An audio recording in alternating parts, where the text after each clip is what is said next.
Hello and welcome to How Websites Work by Braun Media. This is the perfect place to start before getting into the eFusion training, where you'll learn how to edit, change, and add new content to your website. We include this part of the training because a lot of times people don't understand how websites work, and not that you need to know the technical end of everything, but when we get into the training, we start talking about uploading files to different parts of the server.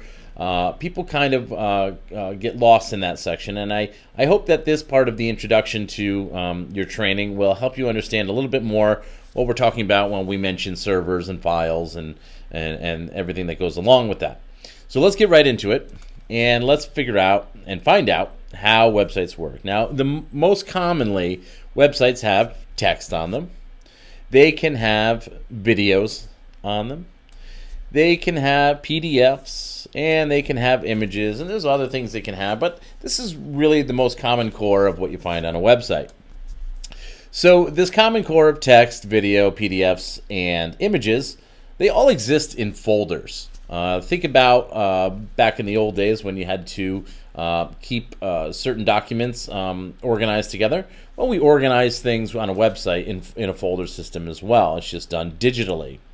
So a website is made up of a series of folders.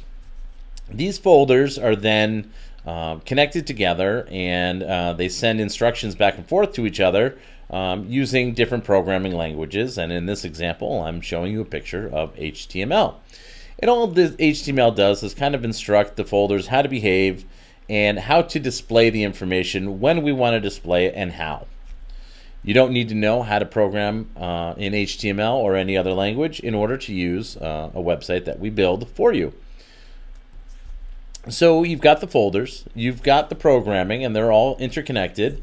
And when someone tries to go to your website, all of it works together and tells the browser, or how they're viewing the website, whether it's Firefox, Chrome, Safari, Internet Explorer, how the visitor should see the information, and how the website should react when a visitor interacts with the site. For example, when they fill out a contact form, the instructions and the folders and the hierarchy of them know how to behave and what to do with that information when a visitor submits it.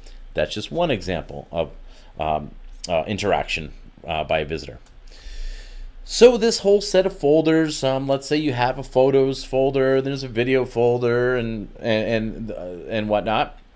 They all exist on a server, and all that is a fancy word for a hard drive. Your computer that you're using, and even your phone, has a little hard drive on it that stores information. So the server just stores all the files for your website on a hard drive somewhere. And when somebody tries to go to your website, the internet is smart enough to know, and I'll tell you a little bit about that in a second, that when someone types in or clicks a link to your website to go to that specific server, to execute the commands in the HTML that then display the information found in the folders, which then really is a fancy way of saying, when I type in your domain name, show me the website. So how does the internet know what hard drive to go to find your information?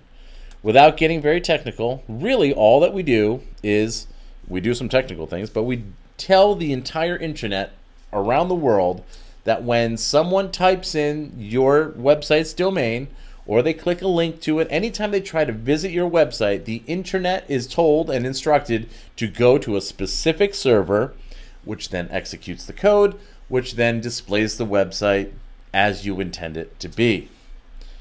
That, in a nutshell, is how websites work. So when we get into the training with eFusion and we ask you to upload your photos to the photo gallery folder, you'll understand that there's a folder that is specifically geared towards those photos that exist on the server, your server. And all the server is a hard drive off somewhere else that you never get to see, you never have to see. The internet is smart enough to know where to get those photos and how to display them on the website based on the way that we develop it with the code. Hopefully this wasn't too confusing, and I do hope that you will continue with the training. And next up will be the introduction, where you'll learn what eFusion is, what a content management system is, and the reason why we use it. Thanks again.